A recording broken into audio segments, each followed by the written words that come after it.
ফরিদপুর জেলার সদরপুর উপজেলার পদ্মার চরে অবাধে চলছে মা ইলিশের বেচা কেনার ঢল। ইলিশ আমাদের জাতীয় মাছ। বাংলাদেশ নদীমাতৃক দেশ। এদেশে শত শত নদী জালের মতো ছড়িয়ে আছে। প্রাচীন কাল থেকে একটি প্রবাদ বাক্য হাজার হাজার মানুষের হৃদয়ে জড়িয়ে আছে, মাছে ভাতে বাঙালি। এ কথাটি আজ সমাজ থেকে হারিয়ে যেতে বসেছে। মা ইলিশ ধরা বন্ধ ঘোষণা করা হয়েছে, কিন্তু জেলেরা মা ইলিশ ধরার লক্ষ্যে লোভ সামলাতে না পেরে প্রশাসনের চোখ ফাঁকি দিয়ে অবাধে চলছে পদ্মার চরে জাতীয় মাছ ইলিশ ধরা ও বিক্রয় হাটবাজার। মনের আনন্দে মাছ ধরা ও বিক্রি চলছে ফুর্তিতে। তবে এ ব্যাপারে স্থানীয় প্রশাসন জোর নজরদারি দেওয়া উচিত বলে এলাকায় মহলে দাবি।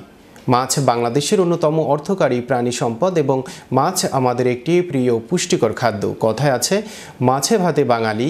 এ কথাটি লোক সমাজের কাছ থেকে যেন না হারিয়ে যায়, সেদিকে আমাদের নজর রাখা উচিত।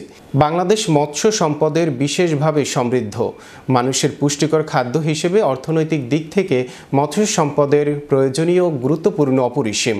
মা ইলিশের রক্ষণাবেক্ষণ করা আমাদের সকলের দায়িত্ব।